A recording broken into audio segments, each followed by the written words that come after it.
الحمد لله وكفى وسلام على عباده الذين اصطفى أما بعد فقد قال الله تعالى في القرآن المجيد والفرقان الحميد أعوذ بالله من الشيطان الرجيم بسم الله الرحمن الرحيم يا أيها الذين آمنوا اتقوا الله يا أيها الذين آمنوا اتقوا الله حق تقاته ولا تموتن إلا وأنتم مسلمون صدق الله مولانا العظيم. Alhamdulillah, Allah subhanahu wa ta'ala with His infinite mercy and wisdom has gathered us here today to fulfill our obligations towards that one Allah. Allah has chosen us to be here because Allah loves us, Allah subhanahu wa ta'ala cares for us, and in turn He wants the best for us. When Allah subhanahu wa ta'ala chooses good for a person, then He brings them in a gathering of good. Even though they may be weak, even though they are making mistakes, even though they do wrong. However, when Allah wishes good, then He brings us in a good gathering where we can get all our little sins forgiven. So for this, my dear respected Muslim brothers and sisters in Islam, we should be absolutely thankful. Last week we spoke about an issue that many would say is rather sensitive. Making a movie against any prophet, we would say as Muslims, is insensitive in nature. Especially a movie in which members of 1/5 of a population can or would be offended. However, there's a subtle point that we all should make and realize and understand, that while we are angry with a right-wing fellow supporting the making of such a movie, we have to acknowledge that it is the duty of an enemy or that which doesn't support Islam to do something that would be against Islam. If it is not a duty of theirs, then at least we can say, or the least we can say, they are doing what they ought to be doing. But what saddens me much more is that Muslims themselves take pride in attacking one another. When a non-believer attacks Muslim or Islam or the principles of our Prophet sallallahu ta'ala alayhi wasallam, then as a consequence of their disbelief, we can say they are continually being reduced in attaining the barakah, the goodness and the nur of Allah. That is a fair point. What is more tragic is that a Muslim would attack another Muslim and thereafter assume he or she is rightfully guided. A Muslim would lie to another Muslim and then he or she would think that merely because they are Muslims, they are rightfully guided. A Muslim will slander, hurt another Muslim, and merely as a consequence of them reading the Quran or having read the Quran, they find that to be a justification. Well, Allah loves me, at least I'm doing this or that, and I'm not so bad after all. My brothers and sisters in Islam, as I said, a non-Muslim attacking, I can understand. But a Muslim continuously doing it to a Muslim, and I'm not talking about one country versus another country, one race versus another race, one religion versus another religion. I'm talking about families, homes, personal businesses. When your own attacks you, or when you attack your own, then that is a greater tragedy than a disbeliever or a non-believer or a person who chooses not to believe in Islam and the oneness of Allah. This week I'd like to add on to that with a subtle difference in topic, Because whenever we have attacks upon Muslims, wherever they may be, or whenever Muslims violate the Islamic protocols, there is a reason for that. I mean, we have Muslims that killed an innocent ambassador. That's not a small thing. And as I've said last week, our sympathies go out to them. Understand full well, my brothers and sisters in Islam, to give our sympathies to those that are hurting is part of our deen. And to rejoice the destruction of another, understand full well, will only create destruction for ourselves. As I've said many times, numerous times, are you doing a wrong? I guarantee you through hadith, if you are involved in a wrong, there was a day when you laughed at someone else for that given wrong.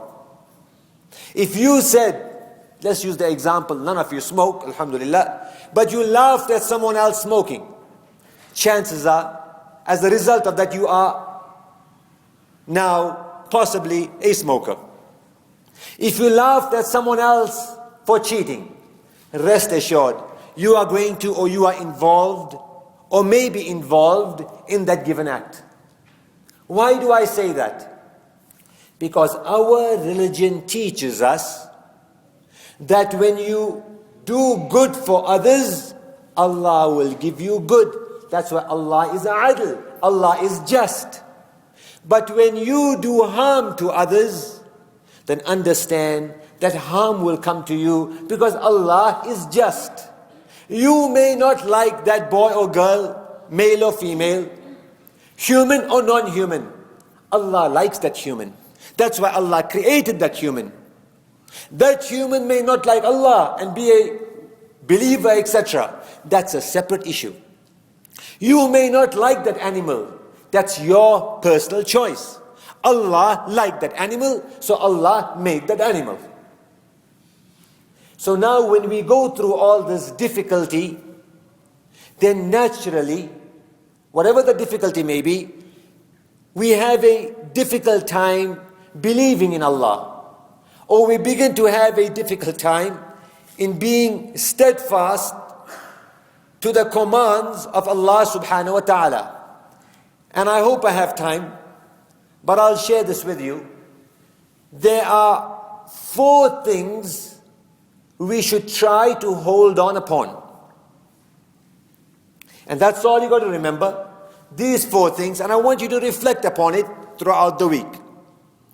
Number 1, once you have made the claim of La ilaha illallah, you have to be steadfast on that claim. Let me use an obscene example. Once you have chosen to be a male, then you have to be a man. Once you choose, or have been chosen by Allah, that you will be a female, then you look at the role a female plays. We know from personal example, when there is gender confusion, I'm not justifying it or saying people should choose this gender over that gender or a lifestyle. That's a separate issue. But we know for a fact, individuals that suffer from this gender issue, am I this or am I that? We know the havoc it creates in their life. Their dressing, their relationships, their interaction with people, how they perceive others, how others perceive them. It continues. That confusion to you and I may be small, it is very huge for them. Same thing is happening with steadfastness and La ilaha illallah. We say we believe in one Allah, one creator, one nourisher, one sustainer. But when it comes to fulfilling and implementing the actions of that one Allah, it becomes difficult. There is a thing they call cognitive dissonance. Those of you that took basic psychology, you know exactly what I'm talking about. The mind, the brain, the heart, all these things want a balance. And when there is an imbalance, you have problems. When there is an imbalance in your fuel tank, your car got a problem. When there is an imbalance in your relationship, whether we acknowledge it or not, whether we defend it or not, there is a problem. When there is an imbalance in power and authority, then there is going to be, due to that imbalance, a problem. The same thing applies to La ilaha illallah. If we have an imbalance between our relationship, between ourselves and Allah, and thereafter ourselves and those around us, then my brothers and sisters in Islam, to be steadfast on deen, the first principle, steadfastness, will become very difficult in our lives. And steadfastness means that once I make a claim, I'm going to give $1 to a poor person, that I'm going to give $1, I'm going to give $1. When I make a pledge that I'm going to help out grandma across the street in getting her milk and bread, I didn't say granddaughter, I said grandma, grandpa, helping them out, then I have to fulfill that pledge. I don't have to do it every day, but Allah likes consistency. So I will make a pledge. I see you having an issue getting your milk, bread and newspaper. Every Monday I will do that for you. Tuesday, Wednesday, Thursday is difficult for me, but Monday and Saturday is my turn for you. And you will become consistent in that. When I make a pledge for prayer or charity or whatever it may be, I will be steadfast on that. Islam talks enormously about steadfastness. Because my brothers and sisters in Islam, your problem in life is as a result of lacking steadfastness. People have dropped out of college because they were not steadfast with their studies. People have dropped out of graduate programs. They were not steadfast on their studies. People have lost relationships upon relationships. They were not steadfast on their promise. People have lost their health. They were not steadfast on their diet. People are losing their iman because they're not steadfast on the claim they have made. So point number 1, we have to become steadfast, and the only way you can become firm and steadfast is udkhulu fis silmi kaffa. Where the Quran says, Ya ayyuhalladhina amanu udkhulu fis silmi kaffa. Enter into Islam totally, not half-heartedly. I'm not a Friday Muslim or a Monday Muslim, or only when my grandma dies I'm a Muslim, or when I'm trying to impress someone, then I dress a certain way, and when that someone is not there, then I will dress a different way.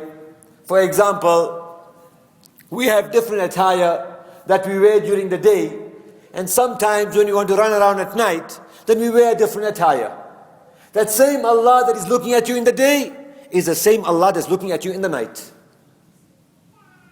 That is the definition of steadfastness, is that you'll enter into Islam totally, without any baggage, without any unwanted behavior. And if unwanted behavior is there, inshallah, you will remove it. How can you attain this steadfastness? Point number 1. My brothers and sisters in Islam, we have to have what is known as a vision. We have to have a vision. We have to have something in front that will motivate us and guide us towards that. Let me give you an example. The Sahaba had a vision. Their vision was, I want to make my Allah happy. I want to make my Rasulullah sallallahu alaihi wasallam happy. And I don't want to break the commands of Allah and Rasul sallallahu alaihi wasallam. That was their vision. When they broke the command, they could actually feel that they were slipping away from Jannah. That they were slipping away from the closeness of Allah. They were slipping away from everything that is good. Let me give you an example. Ma'id bin Malik al-Aslami, he was a Sahabi. He came to Rasulullah sallallahu ta'ala wasallam, and there are multiple rules and principles that are derived from this given hadith that I'm going to share with you, but I'm not going to go through them all. He said, Ya Rasulullah, I committed adultery. Now this doesn't apply to you and I in as far as the punishment is concerned, but it's showing us how Islam is liberal and caring. At the same time, there is a place when it attains its firmness. So Rasulullah ﷺ says, you are telling me you committed adultery? Go away from here.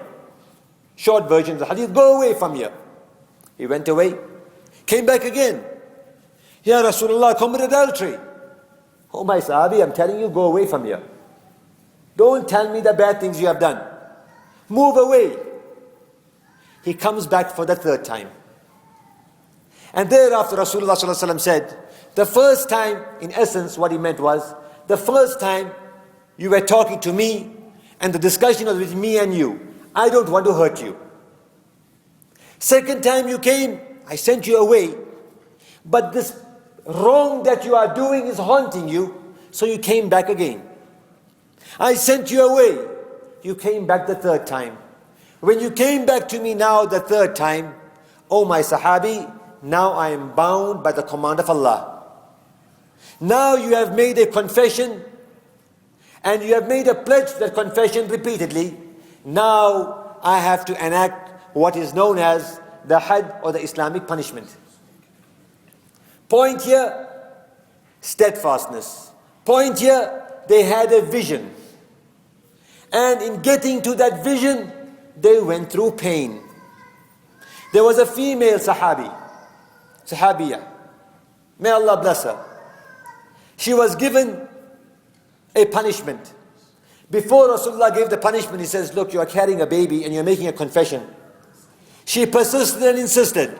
Rasulullah ﷺ said, give birth to the child. The child was weaned off. Thereafter Rasulullah ﷺ had her punished. As she was passing away, blood came onto the individual that was giving the punishment. And Khalid bin Walid, he said something nasty when the blood came onto himself. And Rasulullah got angry. He got upset. He got sad.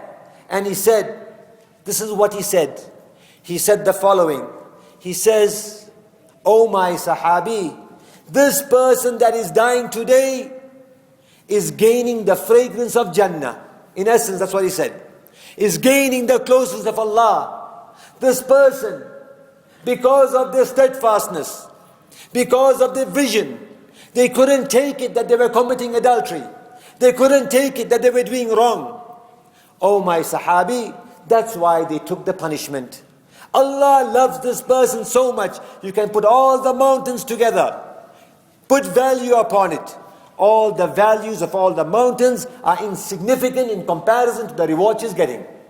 So point number one, steadfastness. People have dropped out of colleges. People have dropped out of universities. People have dropped out of good Islamic programs. Number one, they were missing the first point I spoke about, the point of steadfastness. Number two, why were they not steadfast? Because they didn't have a vision. Point number three, we have to know our pain. Every person has pain. Sometimes for some it will be work pain, for some it is pain of study, for others it is pain of, you name it, everyone is having some pain or the other. We cannot run away from that pain. Point number three, he is saying, we have to focus on our pain and we have to let ourselves grow with that pain. 9/11 took place, September 11th, and Muslims also suffered. But we cannot hold that suffering. Our environment suffered. We cannot hold on to that pain. We have to rechannel our negative energies, while, if I may use the word, appreciating the pain that is part of us. Because if you're not going to appreciate that pain, then you are saying that that pain was not justified. What you are in essence saying, Allah does not know what Allah gave you. And that is at times tantamount to kufr. So when pain comes our way, we have to not run away from that pain. We have to embrace it, and we have to develop upon that given issue that is focusing us.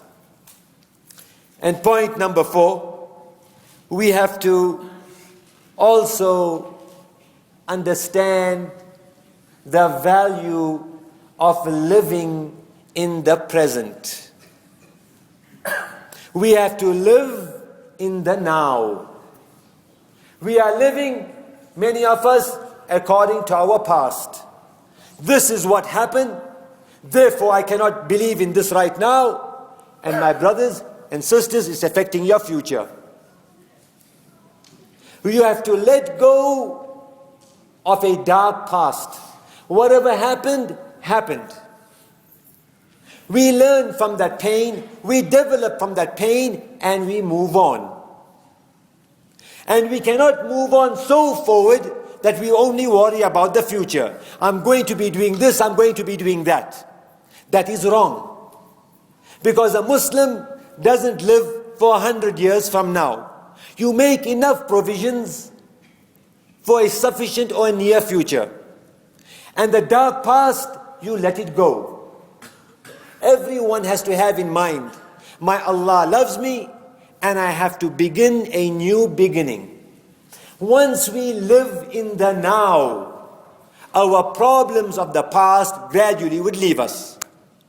If we live in the now, we will not be focused only on the future. When you focus on the now, then you say the following: my grades are bad. Why is it bad? Not that teacher was bad last semester, that's why I failed. Now I've got to take this again. Nobody likes crybabies. I may listen to you, you may listen to me, but nobody likes crybabies, because everyone has their own problem. And this is the problem with many of us, unfortunately. And some of us cry more professionally than others. You don't know what is really going on there. Then why don't you change it? No, I can't change it because those people are very this, that. You sound very elegant and eloquent. I hate to say, but you are using the lowest part of your brain at that point. Because if you were caught as smart, what you would say is this: I know I made a mistake. I know I was wrong. I don't care whether others were right or wrong. This was my wrong, and I'm going to put it right. Take the responsibility. So I will conclude. We are going through a challenge, and we are going through many difficulties. Movies, ambassadors dying, etc. Our heart goes out to those individuals that have been innocently hurt. Muslims are having a problem. We understand that. To solve your problem, number 1, be steadfast on what you believe in. You believe in the Quran, be steadfast on it. You believe in grades, be steadfast on it. You believe and you find it necessary to make good money, then go for it and do the best you can. Don't get up 10 o'clock in the morning and come back 3 o'clock. Those hours are not going to work. If you want to make it as an athlete, then go and do the necessary practice out there and be steadfast and committed to what you are claiming. Don't be a coward. Number 2, have a vision. If you don't have a vision, you'll be a grasshopper. You'll be jumping. What they say, rolling moss gathers no, you know it. Because it's rolling. It can't attract anything. It's like a magnet. I throw it fast. It's not going to grab as much as I send the magnet slowly. Same thing here. We have to have steadfastness, and we have to have a vision. And we must have such a vision that we must say, nothing is going to stop me from getting there. And I'll tell you young boys what's going to stop you from getting there. Number 1, texting. Number 2, Facebook. Number 3, men or women. That girl, she's gone. She's doing her thing. Your grades, your business, your career, you know what is happening. Fool yourself. Come with excuses. Make all the excuses you want.